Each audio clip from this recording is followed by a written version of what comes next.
Welcome to Commander Community, the show where we discuss everything, the people, the places, and the things beyond the tabletop of Magic the Gathering's most popular format, brought to you by Star City Games. I'm Anthony Alongi. And I'm Sheldon Menery. Each episode will address one or more hot-button issues in the Commander community.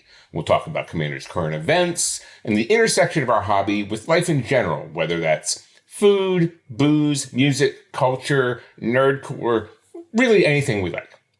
And I am 100% likely to ask Sheldon, just wondering here, what the hell is wrong with you?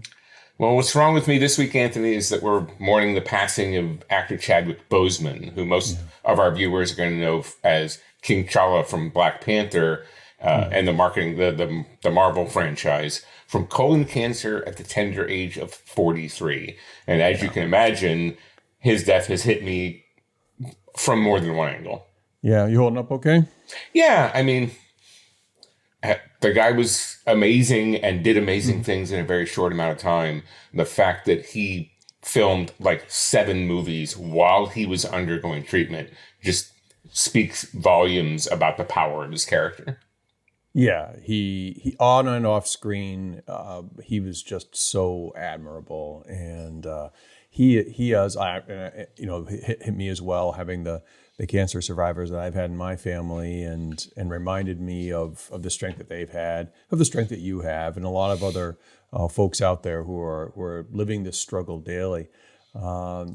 What's also hit me, of course, this week is you and I both know representation matters, and we all know a lot of people who really they either themselves or their children, really started to look up to the King T'Challa character, to be sure, but also just the actor in general, the person in general, as someone to be revered. And now even more so. I had no idea. I don't know if he kept it quiet or if he just didn't make a big deal of it, or how. Or like, this was the first I'd actually heard that he even had cancer. Yeah, me too. Was this week.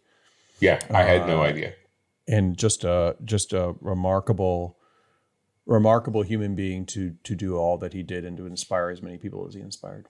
Yeah, I mean, from playing, he played 2 major groundbreakers in his career, playing Jackie Robinson in 42 and then playing King T'Challa. So just the idea that here was a person who was breaking ground in more ways than one, as it turns out in hindsight. I think our community and the world has definitely lost a star. So he will very much be missed. Yeah, agreed. Well, as we record this, the first week of Commander Boxing League is under our belts, and maybe we could spend a little bit of time talking about Sheldon. If viewers are not familiar, we have formed a small league, Sheldon and I and some good friends, which is basically a large sealed deck. Imagine opening a box of a core set or a similar expansion, not one of the fancy pants, side, no battle bonds or mystery boxes or anything else here. Just your basic sealed box. Maybe you were going to open it anyway, buy a box of the latest set. But instead of just busting open the packs or doing a draft with it, you build a normal commander deck out of it.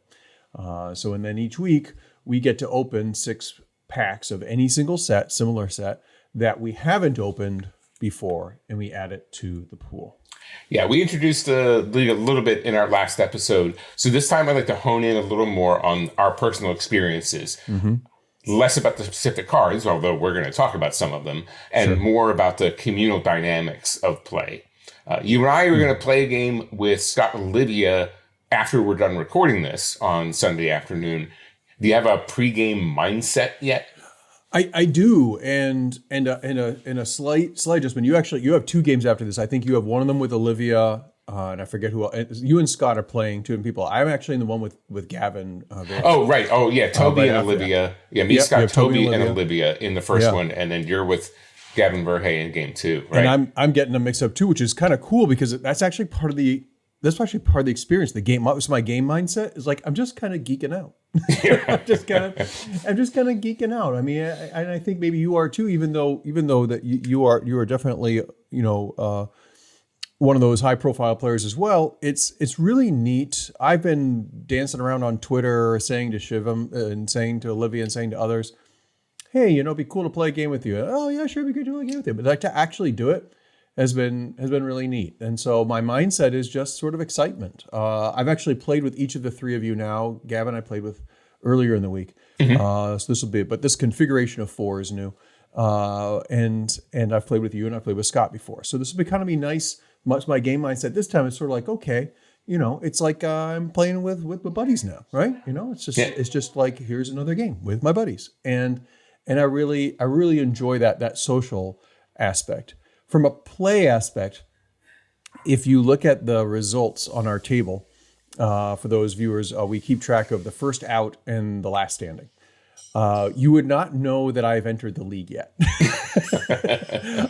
My deck is a testament to competent mediocrity, and it's a very good deck. I'm very happy with it. But I was doing a count after the last game because I've had about 3-4 games with it now. Only 2 of the 12 cards that are the reason I'm playing the deck have shown up yet. And I get it. Statistics, probability, no big deal. But I'm kind of waiting for my deck to make the play experience that I know that it can. I'm kind of waiting for it to kind of go bang, really do something. It's been a bit of a monster at the table. It definitely threatens people, but it hasn't done one of its cool things yet. Really. Now, you've chosen Ikoria. Yeah. Like I had, and you got one of the ones that I was hoping to get in Brokos, Apex, or Forever. Yeah. I have no complaints about the deck that I was able to put together. I have almost every black and blue and green mutate creature that you would want, as well as enablers that are just fantastic. It's almost like, and I don't think this is actually true, but it's almost like they tested Boxing League sealed on this set and like opened up a bunch of boxes and said, this plays okay. You can build a deck no matter how many times you open it. One of the things we've noticed is good for fun deck building experience. Yeah, one of the things we've certainly noticed is that Ikoria has some pretty good fixing in it. Yeah, better than expected, to be sure. Yeah, that's exactly the phrase I used. Better than expected. Yeah, you've done some ridiculous, because you're in Aluna, is that the name? I'm in Aluna, right? Yeah, Aluna, so I'm in Teamer. Which is where my box head faked me when I opened the first few packs and then sent me down Broncos. But you had an amazing game last week, didn't you? Yeah, it went wire to wire in a way I had planned on being a line of play, but never really expected to be a full line of play. And that was a turn 4 Crystalline Giant, then send it to combat, give it hexproof, then turn 5, mutate Illuna onto it. Right, and from there, Illuna got all the other abilities. Lifelink was the next one, First Strike and Death Touch. And once it has First Strike and Death Touch, it's nearly unkillable. Right. You can't block it out of the sky at that point. Yeah, right. You're done. It did eventually get commander damage kills on everybody. I suspect that's going to be the corner case. As our decks get better, the spot removal is going to be better. Of course, once it has hexproof, you can't just murder it. Right. No, exactly. I have a Terron in mine. And a crystalline and a golem, and I have pulled off a little bit of that. That's one of the 12 cards. That's being able to pull off the hexproof dealio is good in this league. And for folks who are like, well, what about Wrath of God effects? I mean, just a reminder that in a sealed box, you're gonna get maybe one in the colors you want to play. That means you have one in your deck, whereas most decks are built to kind of do more of those things. Well, Scott and I were recording an episode of the Command Chair yesterday, and he let on he had played a game with Gavin Duggan, who opened Fate Reforged as his box. And Gavin has a Crux of Fate in his deck. Yeah, he played that in the game with me and Scott. I was in that game. That actually saved my butt early on, all of our butts early on. and is probably the reason why Scott didn't win that game. But yeah, that's huge. I have a sweeper too. What do you have? It's the Extinction. Extinction event. Yep. And it's good. It's good because I can maneuver my deck into whatever if I have it in my hand for a few turns, I can maneuver my creatures into whatever I want them to be, and then wipe and do a single sided wipe, or mostly single sided wipe, which is really nice. But I haven't. That's one of the cards I haven't pulled. I haven't gotten. There's a bunch of things that would help me get it. Like in other words, I don't just have the one out. I have like 2 or 3 outs in the deck, and it's kind of cool to think about getting them someday. but I've not yet been able to pull that off. It'll be nice when I can. But to get back to the social experience, I mean this has just been so neat. This is was just a fabulous idea, and I'm still nerding out about the game coming up later today, and we're setting essentially week 2 starts as we record this tomorrow. Monday, I guess, is kind of the day we picked to start the things. And I'm bummed my cons packs haven't shown up yet, so I might just need to either play the deck the same way, the same cards for a few more days, or go to the store and just get, I don't know, like Core 21, or if they still have War of the Spark, just pick that up just to start to enhance the deck a little bit. Yeah, I'm still on the fence on opening War of the Spark versus Throne of Eldraine for mine. I'm like, what am I going to do? What does Throne of Eldraine give you? A lot of monocolor things, like the knights are all kind of good. But they're all humans. Yeah, they're all humans. Or mostly humans, I should say. The downside of that, of course, is that, one of my bomby cards is Kinnan. And Kinnan wants me to plop non-humans into play. Yeah. So maybe, again, Scott and I had a little chat about it. Maybe War of the Spark, getting some of those Planeswalkers, because Planeswalkers can be really house in this format. And some of those Planeswalkers create, especially in your colors, you can make wolves, you can make devils, you can make, like we think through the things that, I can't remember if the wizards are human or not, that the blue Planeswalker makes. But you've got a bunch of different options there to make stuff and mutate. War of the Spark's on my list of one of the sets to get before we're done. I'm just going to put off the poison. I'm going to put off New Phyrexia till the very end. I see. I don't need to. Of course, I don't need to go there. Of course, Throne of Eldraine gives me the possibility of opening Oko, and Oko is legal in Commander. Yep. And not too many places else. Can we talk? Here's another social aspect. So rule zeroing in. What do you think? If somebody opens up a box, I'm gonna have to think of. I can't remember what would be it. Oh, you'd have to go back to like something with Sylvan Primordial in it, or go back to a Theros with Prophet or Krufix. What do you think? What do you think about rule zeroing, allowing rule zero conversations that let the player play the deck? Because they're not gonna be able to break it. They can't break it like. Yeah, I think at least this time we go with the normal Commander ban list, see how it plays out through the course of the league. There aren't wrong with you. Yeah. And then we'll see. But opening a Primeval Titan would be pretty saucy. Yeah. And maybe as great as the card is in normal Commander, Primeval Titan, Prophet of Krufix, there are banlist cards that are really, really might be OP in a sealed deck league. Well, I mean, let's just stipulate that's almost certainly going to happen. But if you build the league parameters correctly, which I think we're extremely close now, I mean, the chance. Okay, so the first thing is you have to pick the right set. You have to be thinking about it and trying to pick the right set. You're going to game this, right? Let's try to break the game, right? So if you're trying to break this, you get the box of whatever set it is that you want the thing at, the Sylvan Primordial or Sundering Titan or whatever it is you're gunning for.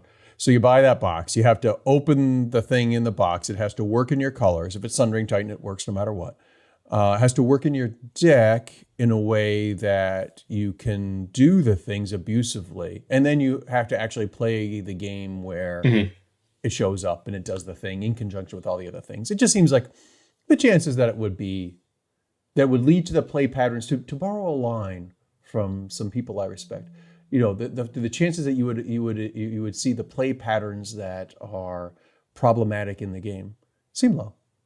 It's food for thought, Be a pal, rule zero stuff in, Right. Well, one of the attractions, and BDM expressed this, one of the attractions of this is there don't need to be rule zero discussions. Right. That, if you didn't in draft, in Commander Legends draft, if somebody has a busted combo, it's because you passed it to them.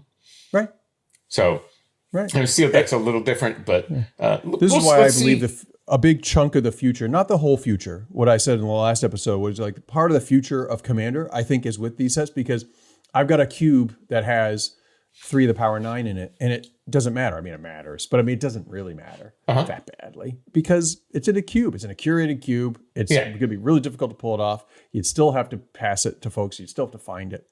It really is okay. It allows us to do things with certain cards. So it's interesting. So you, after playing a couple of games, has your mindset changed?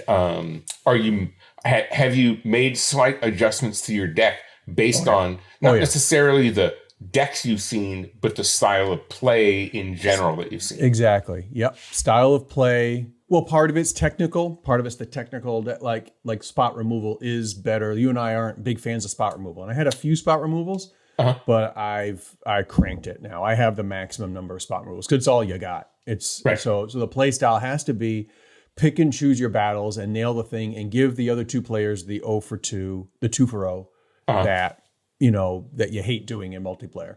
Just let it happen. Even if you don't get a card, even if you have to sack a creature to make it happen, whatever the case is, you just let it happen, because you have no other way of dealing with some of the things that happen. And it's not, what's not fun. I was in one game, and I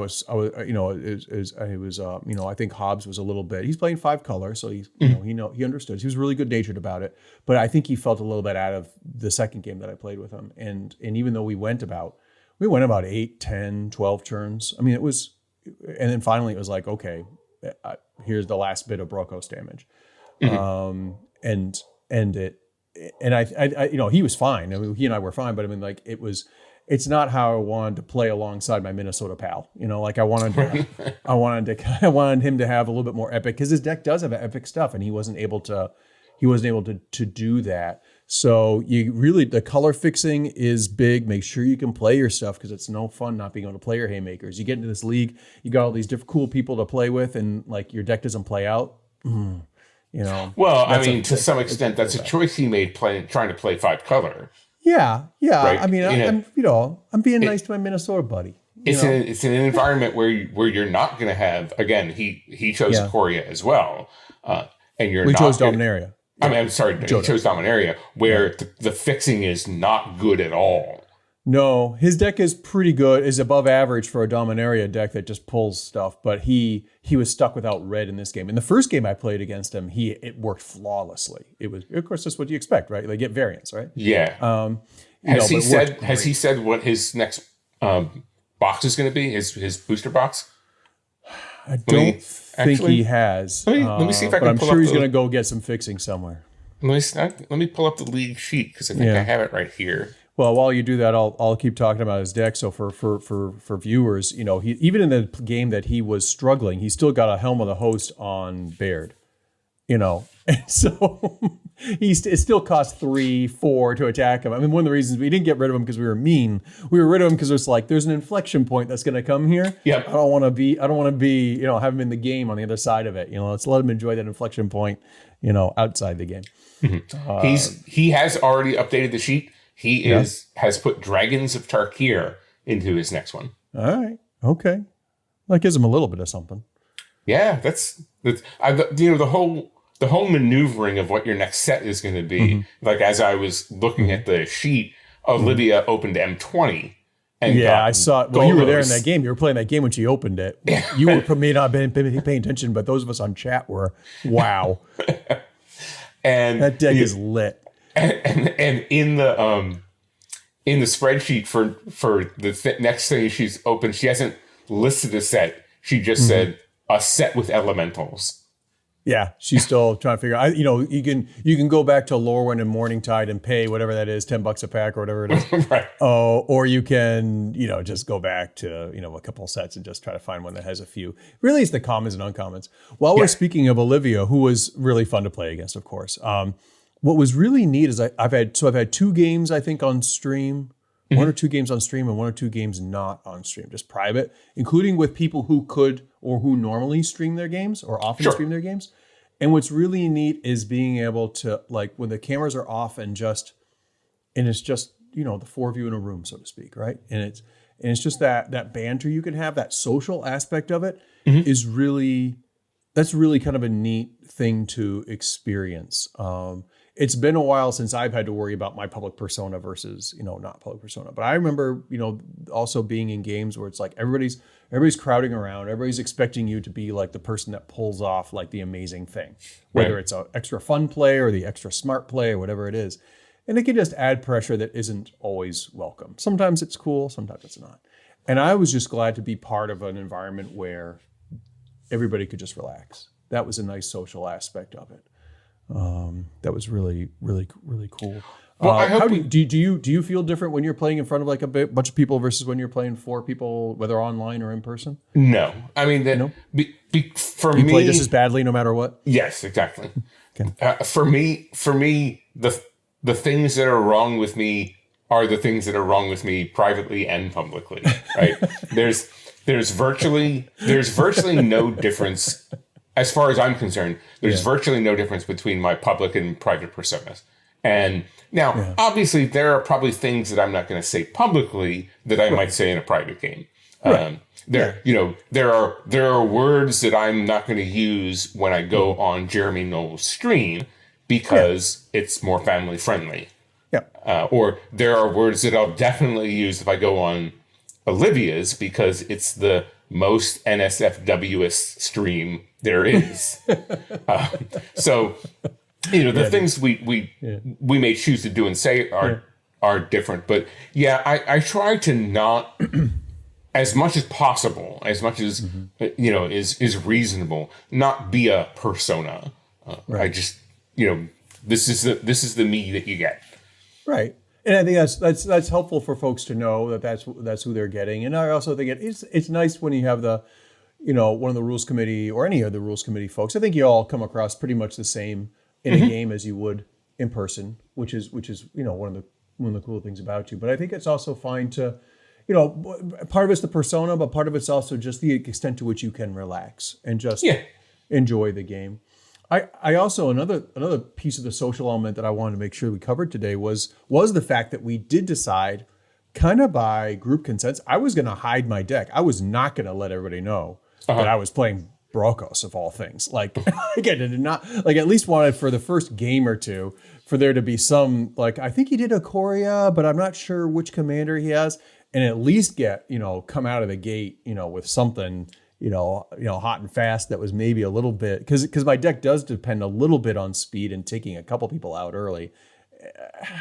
I think maybe it can play a grindier game.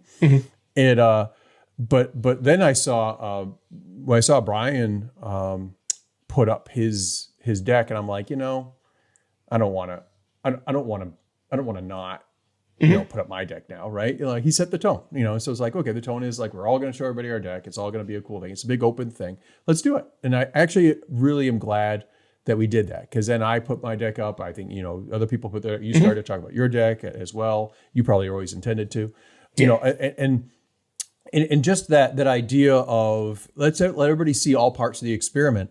And so we actually have like Architect links, on our spreadsheet. People can just go look at, if you wanted to. I haven't clicked on any of the links, honestly, to look at any of the decks. If you could just try to metagame. But I like that it's just talk about it and just think about it and just let the games go where they go, because you can't. This goes back to Olivia's article or this stuff. Like, you can't. There's no correct way. You can't pro tour this thing out. Right. Like, you're not gonna be like, oh, Sheldon, you should have gotten War of the Spark instead of M20. You suck at this game. Like, that's not the vibe here. The vibe is, I wanted to kind of create I wanted to shape a thing, And like I do want poison in my deck at some point because I've never built a poison commander deck for all the years I've been playing. But I want it to be the last week. I want it to be, maybe I get Triumph of the Hordes. Maybe I bust it open, right? You know, and just see, like, I do one thing, you know, and the thing tramples over for just enough poison damage to take Sheldon out of the game. Lovely article, you know, and then we're done, right? A memorable moment. I mean, the thing is, it's tough to metagame because you're still working with a limited card pool. Right, you might be able to make one or two choices, like you said, you know, adding more of your removal in. Right. But for the most part, it's not like I can go, well, Scott is playing Knight Tribal. I'm going to go find a anti-tribal card. Right. Yeah. You're already playing it probably, if you've got it at all, and it's not in Ikoria anyway. So. Right. So and limiting your, remember, you've opened the box for the first one. You only get 6 packs on the weekly ones. Yep. So you have to do some thinking and choosing. And the fact that you can't ever go back to those packs is really important. Right. You know, if you're like, I'm going to go for Fate Reforged so I can get Surak Dragonclaw or whatever. Yeah. You're not getting Crooks of Fate out of your... You know, oh, Gavin got that. I better go get those packs. Don't. You're gonna be upset. That might not happen. So commons and uncommons are what you care about. You know? Right, which is part of the War of the Spark argument with so many of those quality uncommon. You know what's uncommon that you and I both want out of that set is Paradise Druid. Which is, you know, especially if you can, she's non-human, and if you can find a way to keep your creature vigilant, which I can, and I imagine you can probably find a way too. Then we start to see really cool things happen. But yeah, I'm poking around looking for some of the hexproof stuff maybe, but I also want the decks to be interactive because that's part of the social aspect. Like I don't want just. It's really cool that you were able to pull off a game like that. I wouldn't mind pulling off a game like that. I don't think you or I need to see it happen again in our league, you know, for it to be a cool story. Yeah, well, there was an amount of tension building the entire time there. Yeah. Right? It's like, okay, can you keep it going? Can I keep this going? And I had attacked Scott twice for 12 and then I got the +1 counter on it later, and Toby looked like, Toby had a Chittering Harvester, I think. Oh, okay. So I'm like, at some point, I'm going to have to sacrifice creatures, and it's the only thing that can really stop this juggernaut that I have here. Yeah. So I had to turn my attention to Toby, but I really thought, after I had attacked Scott twice, I was like, okay, I've set the tone of this game, but I don't think that there's going to be it's no going finish. Back. There's no going back. You have to now. You commit. Well, I mean, I fully so much for second best at the table. Huh? Sometimes it doesn't work out the way you want. You know, it's just like, oh, okay, here I am, pole position. Right. I fully expected to get orc piled at that juncture. Right. I'm like, okay, I'm definitely the arch enemy. What are they going to do? And unfortunately for them, over the next 9 turns or whatever it was, they just didn't have the right kind of answers. Yeah. Which is, again, sometimes going to happen in a sealed deck. Yeah. But it happened in just the best possible way. I wish I actually didn't catch that game on stream. I caught one of your other games on stream. I didn't catch that one. I wish I'd seen that. That would have been, I would have been active in chat. A heckler, as it were. I would have definitely heckled. Well, so what are you looking for? So we talked about week 2 a little bit. So there's a few folks that I haven't had a chance to play yet. Anybody in particular you're hoping to play against in week 2? I haven't played. Yeah, well, I'm looking forward to playing with everybody because everybody in the league is cool. I probably want to get a game with Ben Wheeler and Mana Curves at some point next week. Since I've never played I've played with Chase already. I've never played with Ben. So I hadn't either until last week. Another one of the people really cool. I haven't had a chance to play with with Rachel Weeks yet. It would be kind of cool to do that. I got a chance to play with Chase and with Ben and Shivam and others. And so there's only a few people left. This actually brings me to one of the last things I want to bring up as we discuss this sort of league. And people maybe, because viewers may be wondering, how do I create leagues? What is the optimal size? We were talking last week about what we think the optimal size is. I'm beginning to think the upper end of optimal size may actually be 12. I actually think that to the part of the thing is making sure there's enough people where you can play everybody pretty quickly and see the evolution of decks and talk about it and be thinking about it. And if your league is 16 or 20 or 24, maybe you could do that. It depends how many games you can put in, right? Right. But it feels harder. And what's going to happen at some point, you get down to the point where, like, did I get a chance to play everybody in the league? I mean, did I get a chance to really live the social part of this? Or did I just play the deck a bunch of times and I didn't pay much attention to who my opponents were? I agree. I agree with you wholeheartedly. I think that limiting the number is the right choice. Scott and I were talking about it like back in the formative times of the discussion, and we both independently hit on the number 8 to 12. Yeah, I think you were right. To give you enough time. We were at 12, and Gavin Duggan had, I thought, previously expressed that he wasn't going to be able to participate. And then at the last minute, it was like, oh yeah, I'm in. I'm like, do we go to 16 just to have a multiple of 4? And I think the discussion was that we probably don't need to have a round number, because it's not like we're scheduling games every week, and it's not like we're only playing one game so that you need time to play everybody. Right. And these are very busy people for the most part. So letting everybody schedule their own games and finding their times. And we're probably going to end up, because of our schedules, we're probably going to end up playing more games with some people than we are with others. Yeah. But that's, Gavin, what the hell is wrong with you? You know, it was. I was really glad he was in that game, though, that I played. Even though he ended up winning it, which is great. You know, he made one of the plays of the game, and he deserves to. But one of the little heralded parts of that game was he got hit by an almighty brushwag 5 consecutive times. Turns 2 through 6. Nice. He got hit by an almighty brushwag. And I just want to point that out. And sometimes he even had blockers, but he chose not to use them because it's an almighty brushwag. I get it. It's scary. Do? You know, it's terrifying, Gavin. Gavin, look out, it's an almighty brushwag. You know, I don't want to, if you want to just, suddenly throw him off his game, ask him about the almighty brushwag. You got it. We will. Well, we're going to talk a lot more about EDH Boxing League here on Commander Community. We're going to talk about it on the Command Share. We're going to talk about it in my articles. This is an exciting thing that we're doing, and hopefully folks will enjoy some of the coverage that we're going to bring to them. But for now, it's time to move on. Yeah. All right. So let's move on to our Community Contributor of the Week. Magic is about the gathering, and here on Commander Community, we like to recognize those who go beyond the game and make the gathering worth it. So we're going to do something different this time, which is a segue actually right into discussing some of the most significant community contributors of yesteryear. So our community contributors of the week are going to be community contributors of yesterday. In a relatively vague release last week, Magic Esports, and you know who's the director for those programs is, right? I'm not sure I do know who. Well, not director. Scott's involved.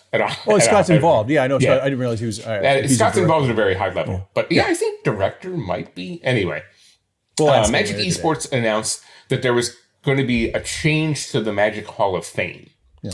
Now, they didn't say specifically what they are, but hinted at the fact that non-players were in the future going to be eligible for the Hall of Fame.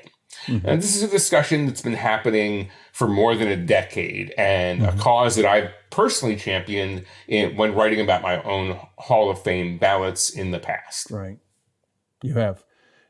Well, I mean, your name is certainly going to come up. Okay, sure. Right? Yes. I mean, I appreciate you bringing it up, and I'm happy. I mean, you're not going to get there through the strength of play. Right. It was a compliment, and then it wasn't. Yes, I'm happy to be part of the conversation and to be considered. And I certainly understand, and it's come up when I've written about it in the articles in the past, that the more jaded among us might see it as kind of self-serving that I want to talk about it at all. But I truly want to focus here, as you and I talk about it, but the bigger picture of the discussion. So let's not talk about me. Let's talk about community. I agree. Let's not talk about Sheldon at all. So, all right. So the players are certainly the stars of professional Magic. Just like in any sports Hall of Fame, you're generally looking at the players more than you're looking at the other elements, the other wings of the Hall of Fame, if you will.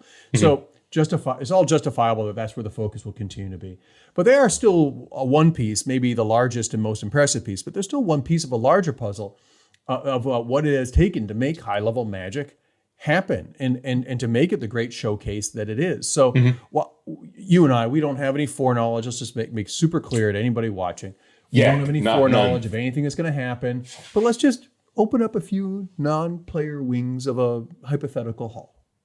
Yeah, we can. I think we obviously start with the tournament wing, which includes your judges, your tournament officials, coverage people, folks like that. Then the organizer wing, the organizer / high level staff wing, which probably includes TOs, other support staff, and then of course the content creator wing. Yeah, content creator wing, which I think we'll probably spend a little bit of time talking about just today. But there's probably, and this is actually an interesting question: is there a staff wing? Is there a Wizards of the Coast wing too? Yeah, there kind of has to be, but it seems cheaty, right? I mean, some staff were already in the hall for other reasons, or might go on after their staff to be in the hall for other reasons anyway, right? So we're talking about the people who would only be there because of their role as Wizard staff. Like, how would you not put like a Mark Rosewater style? Like, how would you not? Right. It's hard to imagine that you'd have a hall that's where the game. At the same time, here it is. It's a private company that creates a game. It's kind of their job. And also the idea of like who's running the polls for it and who's maintaining the Hall of Fame. And so I get that too. Yeah. I think we have to think about the idea of a Hall of Fame in not just who was popular. Like there have been a lot of popular people in Magic. But we're talking about people in the Hall of Fame are those who, for the players, have played at an exceedingly high level for a long period of time. Yeah. And for the non-players, those who have made significant and exceptional contributions to the game, just being around, even for a long time, I think doesn't warrant Hall of Fame consideration. I'm like, I always draw parallels between my Magic Hall of Fame ballot and the Baseball Hall of Fame. Yep. You've got to be around, right? Hitting 280 for 17 years isn't going to get you into the Hall of Fame. Right. So you gotta have had a thing, a big thing. We talk about top 8s or top 4s or Pro Tour championships or whatever for this. But let's not focus on the players because we're players chatting about boring. The rest of the community. Let's populate our wings here, Anthony. Let's talk about more people than are reasonable to put in the Hall of Fame. Right? We're going to talk about. We're going to talk about folks who deserve to be in the conversation. Yeah. And the first person that I believe that belongs in the Hall of Fame, and this is definitely not a hot take because I've been saying it for years and years and years, is our friend Brian David Marshall. Yeah, now, most people know him from coverage, know him as the Pro Tour historian, which is probably enough to warrant consideration anyway. But Brian was also one of the early important tournament organizers back in the day as an owner of Neutral Ground. So he fostered talent like John Finkel and Andrew Cuneo, just to name a few. Yeah, he's to me he's like a first ballot style. Yeah. Pick. It's you throw the name out there in an effort to make, if there is such a Hall of Fame, it will be because there was someone like Brian David Marshall who we were like, how are we not recognizing him? Yes. Oh, well, he didn't do the things some other players did. Okay, still a very good player, but also B, he did all this other stuff that made it like he's one of the foundational reasons why you'd even have these other wings anyway. So to have the wings and then not having the conversation would be a little silly. Yeah. So he's I think he's a really good symbolic reason why to have this kind of fun conversation. And he's awesome. Who's in your sort of tournament wing? You talked about sort of tournament, not there for the players, but sort of tournament. Is it would be they organizers, or construction, or creators? How do you see it? Take us through a wing. My first pick in the tournament wing is Toby Elliott. Okay. Toby, Toby was a level 5 judge, which comes in, again with enough. And personally, I don't believe that just being a level 5 judge is whole selection worthy. Being a level 5 maybe automatically brings you up in the conversation, but I'm not sure that it's the only thing. If that's the only thing on your resume, I'm not sure that it's enough. Right. But Toby has been writing the tournament rules of Magic for a long, long time. And Toby has been working with Scott for double-digit years in making sure that the MTR and all the things that go along in playing organized Magic are right. Yeah. And then certainly his contributions to Commander, a little bit of icing on the cake. So Toby was the first tournament official that I thought of. Yeah, I would agree. He'd be number one on my list as well. How about the organizer wing? I think you and I have a couple of mutual friends on here, but who would you put into the organized people? The people who actually take the time to create the experiences, have been there especially maybe were there when the tournament scene wasn't as well formed as it is today. Right. Certainly Mike Guptill. Okay. Who from Pez, who was the 800-pound gorilla organizer in the 90s and early 2000s, and also, by the way, one of those level 5 judges. Right. And Mike was just as a person that created community. Right. Mike was a person that developed what he was developing, not just because there was cash in it, but because there was sort of this enlightened self-interest in getting his arms around an extended community. And you certainly couldn't, you couldn't go from Pittsburgh to Iowa or wherever and not feel the influence of Mike Guptill. So he's definitely one in the TO wing for me. Steve Port from Legion, of course, friend of ours, friend of the show, friend of our previous podcast. Steve, again, just like Mike, I think Steve saw the value in community building and kept going and kept going and kept going. He's out of the TO game now, but we're not talking about people who are currently in the game. We're talking about the history of the game. Well, he's still innovating with online platforms and other things. He's still doing things that I think are important to the community. He's doing it under a different umbrella, but he's definitely one of those people that I've appreciated as he helped humanize that side of the table. I think I've mentioned to you, and I think to viewers before, my first interaction with him was when he gave me a game loss because I accidentally registered a 39 card deck. So he came up to me in the middle of a tournament and said, "I'm sorry, dude. I got to give you a game loss." But he was so sweet about it and so nice, and I kept going to all of his events, and I never made that mistake again. Right. So as a callback, right, it was probably Toby that wrote that rule. It probably was. Thanks, Steve. Thanks, Toby. That's definitely the reason I lost the second game. But I really, and obviously, our interaction with them is not the reason to be in this hypothetical hall. But it's just sort of emblematic. Like these were people that never stopped being human beings while they also did the critical work of bringing the community together, which brings me to what I think was a really good third choice for this hall. And we're not just this isn't just because it's Star City Games. Honestly, I think everybody who watches this knows that Sheldon and I could be doing this, this anywhere.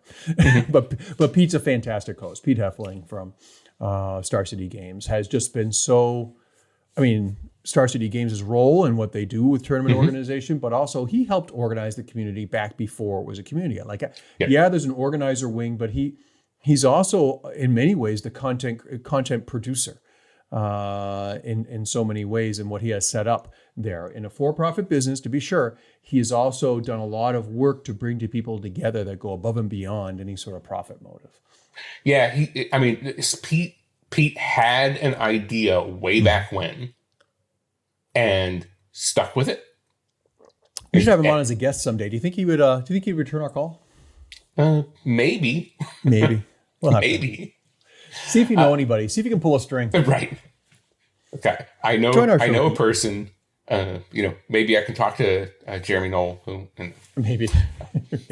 Okay. So let's turn to this staff wing. Let's assume we find a way to kind of, to say, staff. Yeah, they're a for-profit company. It's not like Major League Baseball gets a lot of profits too. But it's not like some sort of presumable nonprofit sheen of whatever on top of it. I mean, it's just a for-profit company. But let's say we find a way. Hall of Fame. You guys get on in there. Who's in there? In the WotC wing, two names jump out to me. Yeah. The first one is Richard Garfield. Well, what did he do? Why is he so important?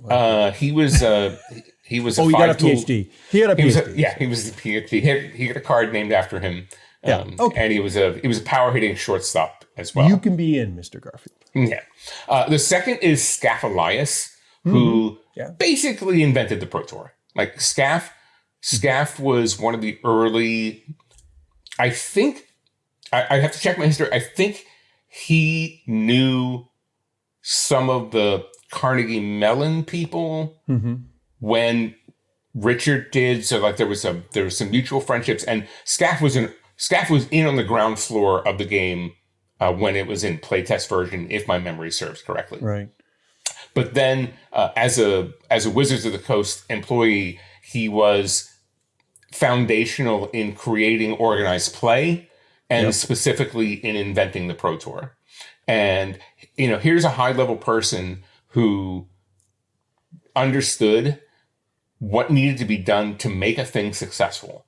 And Scaff was tireless in the early days of the Pro Tour. I'm talking about 96, 97.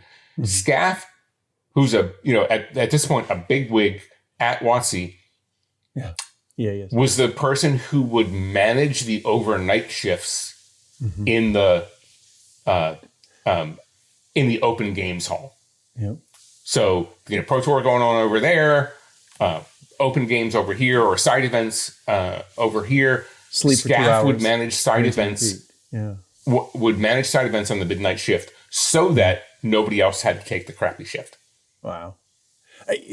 For those of us that have office jobs, and you've had office jobs, I've had office jobs. So those of us that had office jobs, and you sit and you have every once in a while, like once a year, you sit and you have these corporate meetings where you talk about strategic planning and vision and mission and all that stuff, and you get bored and you're just like, what is the point of all this?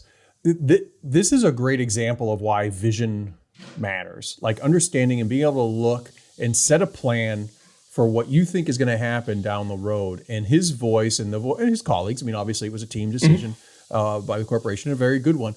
Like the idea there's a Pro Tour now for Magic is not surprising to anybody who's played Magic for more than a year. But if you want to understand how visionary it is, go to somebody on the street that barely knows what Magic the Gathering is and tell them there's a Pro Tour. And they'll be like, there's a Pro Tour? That must be hilarious. I'm like, yeah, people make like a lot of money, not just the players. It's a thing. It's an institution, and it's still, for all the decentralization that has happened in the game, for all the decentralization of the Magic community, for all the emergence of a Commander community that's bottom up that you and I have talked about in the past, that Pro Tour, that tournament thing is still so seminal and so important to all of us because of how it anchors the game and events that we can participate in, whether they're online or in person. It creates we would not have Magic, we would not have Commander. And we talked about the Judge Network and how Commander as a community formed. None of these things happen. They are all branches off of the trunk that was that moment where there was Scaff and others made the decision that a Pro Tour, you know what, our game's good enough, and the people who play our game can get good enough where this is, and there are going to be enough of them where this could be a thing. Yeah. That's audacious. I mean, that's just that's in 1990, that's being a visionary. 3 or 4. That's audacious. That's huge. It's visionary. Yeah, Scaff. I see Scaff as kind of a Branch Rickey of Magic. So let's move on to some content creators. Unless you have a WotC person to throw in there. You know, I think some of the people that most people know, you know, whether it's your Mark Rosewaters or others who have written for a long time and created content. I think we're about to get to them. You know, or you know, we're kind of merging them now. A lot of the ways in which Wizards of the Coast advanced the game and helped create content was in a format of a website that is no longer what they do. They now sort of they're now a channel for other content, which is great. It's good that they did this. But they had, you know, with their regular articles and their regular presence and explaining the game, you know, explaining archetypes like Timmy, Johnny, Spike, and stuff like that. You know, Mark Rosewater, I think, is in the conversation. It's in the conversation. You know, but you know, and whether he's first ballot or not, you know, we can have a hypothetical argument that. But I do appreciate what he did. But let's get into the content creator wing. That's the fun wing, Sheldon. Yeah, those are the fun lovers. And again, I think we have to caveat it with saying, being a popular content creator isn't enough. It's being a popular content creator that had a powerful and lasting impact on the game itself. Right. No, I agree. This is something like if you're popular, it's almost like, you know, so your team won a World Series while you were on it. Yeah. All right, that's helpful. But now let's talk about how you contributed and what you were all about individually. Yeah, the first two names that come to mind for me are Josh Lee Kwai and Jimmy Wong from the Command Zone. Yeah, and I think that they laid the foundation. They certainly weren't the first Commander content creators. No. But they became the best. They built up from a podcast to the to the juggernaut that they are now. Yep. Just by loving what they're doing and doing it well. You know, they're both great at what they do. Their show is the standard for me, is the standard that everybody needs to aspire to. Yeah, I agree. Right? I wish you did as well as they did. Yeah. No, they're wonderful to watch. They're smooth to watch. They always have a good production crew. I'm sure they would be among the first to credit. But the whole operation is just so nicely done. And I think one of my favorite bits of content it's just a recent one where they did the stats on like how many turns does the average Commander game go? And they're so intellectually rigorous too. They were sort of like, okay, folks, this is not like this. They're all about sample sizes and p-values, and it's like, okay, well done. You've expressed that this is not, there's more that could be done, but they don't want to misrepresent. They don't want to misrepresent what they're saying, right? There's such intellectual honesty that underlies everything they do, and such integrity that I loved that they did even those little details and attention to details. And then they would get into, okay, well, now that we've explained that, let's talk about how many turns the average game goes. Oh, it's only 11. I think 11, 10 or 11. Or how many times does a board sweep hit? And the way that they just kind of parsed these things, and it really can. That stuff can culturally change a piece, a large part of the community, a large swath of the community can certainly say, why am I putting so many things in my deck to respond to sweepers when sweepers don't happen that often? Yeah, the thing to me, despite the fact that the production quality of Command Zone game nights is off the charts, right? I believe what they've shown is that you don't need to be slickly produced like that in order to be a good content creator. I believe that they were good before that. From the beginning, from their earliest days, they showed that you needed a little spit and polish and a little heart and a lot of drive, and that's what makes a great content creator. Yeah. And there's another on our list, probably obvious to a lot of viewers, who I think also started off pretty, it was, came across as a little bit as a basement production, but boy, was it engaging and charming and thoughtful and thought-provoking right off the bat. And that, of course, is The Professor from Tulare Community College. Yeah, again, just another foundational. Make the content that you love, and then let the rest of it work out. Not everybody who makes the content they love is going to be highly successful, but the highly successful people are the ones who started out making the content that they love. Right. And what value added to the community? What a great, he's like this ombuds person. Right. For the whole Magic community. And he starts off every show, like he does have an academic background. I mean, like, he's not just, playing at it. I mean, he knows his stuff. Yeah. But Brian, when Brian does this, he starts every episode by saying Magic players want to know, or Magic players ask the question. And it starts off like what I remember when I would read a traditional newspaper back in my youth, when we had traditional newspapers. They're mostly industrial era artifacts now in museums. Right. But I would flip around, and I would love reading letters to the editor, and then letters to this thing called the ombuds. It was called an ombudsman back in the day, and now it's called ombudsperson, I think. But it was these letters, and for those folks that don't know what this role would be, it was somebody that would actually take feedback. It was somebody that if you didn't like what your newspaper was producing, or you thought that their coverage was not balanced, or that they didn't do a story right, or you just had a basic question about how the news works, you would contact this ombudsman and you would say, I think this, or I think that. It wasn't just a letter to the editor. It was something more direct, and it impacted the business. And this person reported outside of the normal chain of command in that organization. And they were free to write whatever response they thought was correct about the principles of the press. They were a check. They were a balance on the paper operations. The reason so many viewers probably haven't heard of them is they got trashed in the budgets a long time ago, and are part of the decline of what we see today. But the professor is this great role. He plays this ombudsperson role now, where he will tell wizards, your product was a C-, right, or that was an A+, or whatever it is, and he, when he says something, he's one of the most important consumers out there now, and he can move products. I think Wizards probably cares very much what he individually has to say about their products. And sure, he needs them too. We all need them, and but he has a ton of his weight. He carries so much weight, not because he has a big, makes a business of it, but because he speaks with integrity. And he's with sort of added about his market. He's the Magic community's cross between Ralph Nader and Andy Rooney. Don't say stuff like that when I'm drinking tea.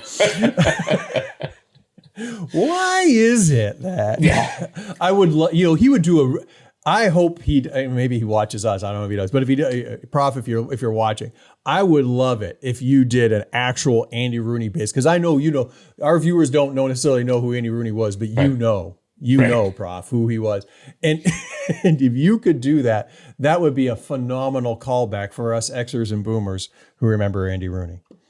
Yeah. So is there an argument for other foundational content creators to be there? Like, is there an argument for Christine Sprankle, who's basically the godmother of Magic cosplay, to be there? Yeah, I think there absolutely is. I think, we've said before, cosplayers are content creators. Absolutely. That said, if you wanted to have a separate cosplay wing too, I mean, I'd be fine in this particular Hall of Fame, if you want to do a subset or sub wings or whatever, however you want to define it, they are content creators and they are more than welcome in this wing. And I think that she would be one of the first ones to be considering on a first ballot. I also would go back to the pre-video, pre-podcast days and look at someone like a Jamie Wakefield who popularized Magic article writing. Yep. I think that there weren't a lot anyway, and Mike Flores and others, who obviously contributed to the dojo and things like that. Right. Like that. There's a stream of people like that, but Jamie Wakefield, a special place in my heart, and his late wife, the lovely mayor. Like that, those articles they taught me before I wrote articles that it was okay to talk about stuff other than your record in Magic articles. Because I didn't see a role for myself or players like you or anybody else. I didn't see a role for us because our records wouldn't be good enough at an event. Why would anybody want to hear about a fabulous 3-2 finish? Like whatever. I don't think that would have really. What he inspired in me through his writing was that there was something out there. We were creating something that was beyond the game. It was about, he didn't use these words, but it was about community. And Jamie Wakefield continues to be somebody that I owe a great debt to because he taught me by virtue of the content he created, the content he loved, that it was okay just to write about Magic and just write about the game and the people around it. And it's okay. And it was so aspirational, so cool. Yeah, you mentioned the dojo, Frank Kusamoto, and people like that involved in the early days of popularizing the online content creation that we have today. Right? Who were the first great article writers? Who were the first great podcasters? Who were the first great video producers? And I think those are our content creator nominees when we get to this. Certainly somebody like Benny Smith from here at Star City has been writing absolutely as long or longer than I have. And he and I, the three of us never did a project together in the early days, right? You and I did some things. Benny and I did some things. Did you ever do anything with Benny? Yeah, I did. I do. I think it was either Scry magazine or it was or it might have been a set of articles. I collaborated with a couple different people, and he was one of the first collaborators. I loved collaborating with him. But the three of us, food for thought for the future. Something, collaborate, something. Freeway. He's just on the list of things. Now that I've got a chance to play with him, I got the chance in Roanoke about a year and a half ago to play with him for the first time face to face. That was really neat. And I would say I'd put him early consideration for ballots like this. He's one of the reasons why I'd like to see extra halls to the Hall of Fame. Yeah, well, just extra room. I don't think we don't necessarily need to segregate too much. We can have players and non-players. We don't actually need a judge wing and a wings. Tia wing and a creator wing and a should be an august podcaster wing or whatever. It should be an august virtual tour through wings, Sheldon. Yes. Let's do this right. Let's inlay some stuff with ivory. Let's make this marble hallways. Let's do it. Plaques, bronze plaques. So if esports is listening, and why wouldn't they be? Then we hope this is where you're headed, down some of the directions like this. This would be kind of neat to see. I think players, it would help crystallize some portions of the community that are kind of ready to crystallize. Yeah, I agree with you. Again, Anthony, I really don't have any foreknowledge of what they're thinking about for the Hall of Fame changes for 2021. This was just a little bit of ours. Having some fun with exploring some of the possibilities, some of the great people from the past who would warrant at least consideration for selection into a Magic Hall of Fame. Anthony, still plenty of work to be done here in the Commander community, but unfortunately, it's time for us to wrap this episode. It is. Folks, if you're watching this on YouTube, please remember to follow, like, subscribe, ring those bells. We'd hate for you to miss an episode in which Anthony's initial question continues to go unanswered.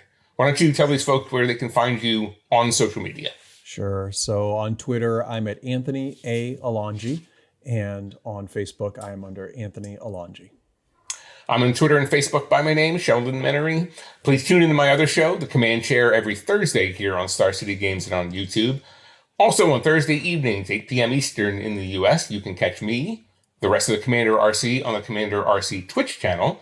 That's twitch.tv/Commander RC. We're also streaming on Sunday afternoons. In fact, as we mentioned earlier, Anthony is going to be on an episode that we do shortly after we record this. Finally, every Sunday, you can find me right here on StarCityGames.com writing about the best format in Magic history. As always, I'm Sheldon Menery. And I'm Anthony Alongi. Thank you so much for sharing your community with us.